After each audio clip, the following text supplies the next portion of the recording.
which you put you on the cover about 2 years ago for your boxing film. It's good stuff. Good stuff. Southpaw, exactly. Yes, Mike Melendy with Rolling Out.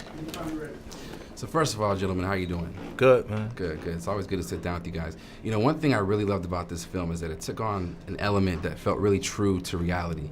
One of the things that it dealt with is snitching.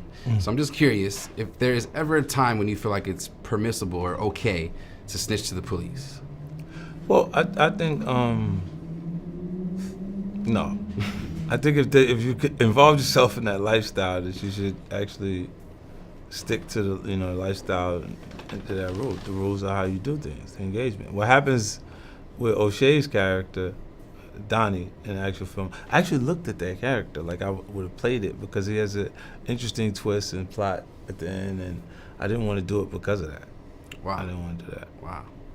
That's loyal. You're loyal to the culture. How about you? Is there ever a moment you feel like it's okay to talk to the police, maybe if your family's lives at the stake or just... Yeah, absolutely. People's lives are at stake, then I would talk to the police. Then if I don't, somebody dies, I'm responsible. So, I mean, depends, but there's honor among thieves. So if you're talking about if I was a thief, then maybe I would look at it differently. But I wouldn't call it snitching if I see that somebody's about to break the law and do something harm. It's culturally different, too. It's the separation from the environments and how you've grown, how you've been brought up. Because it's almost like, usually in the inner cities, the low-income environments, they'll teach you to mind your business.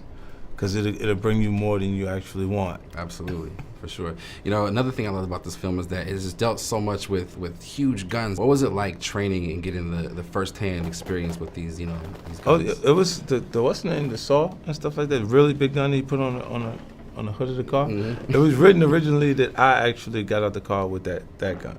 Wow. And then Pablo ended up doing it because That bloody Pablo. Yeah.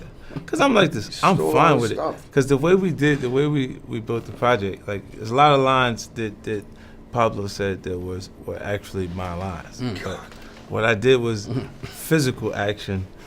I'm doing things that make people not necessarily care about delivering information, but performing in the actual project. And this is what makes it cool. When you were saying earlier about Ensign not speaking as much, because he knows, if you know the person and you've worked together for so much, then what are you talking about?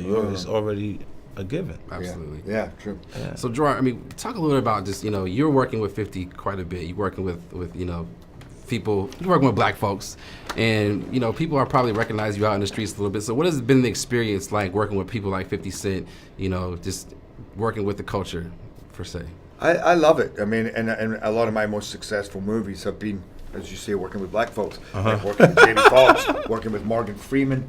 And Law Abiding Citizen to this day stays one of my most favorite movies, and most people that come up to me like to say, I love your movies, man, are black people. You go, yo, 350, and I've been in movies, like a lot of my favorite moments, like there was a moment in Law Abiding Citizen that I created when the judge's head blows up, and I'd put that in the movie, and I remember sitting, and there was a black couple next to me, and when that happened, they went, and the two of them went, and they stayed like that for 15 minutes. Wow. And I go, this is why I make movies, for that reaction, to go.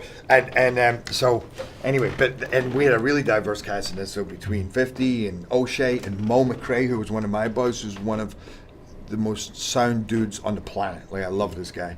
And it was all, it's always a great experience for me. Yeah, absolutely. Well, we love your work. We look forward to more of it, so keep making it. We'll keep watching. Thanks, gentlemen. Yeah.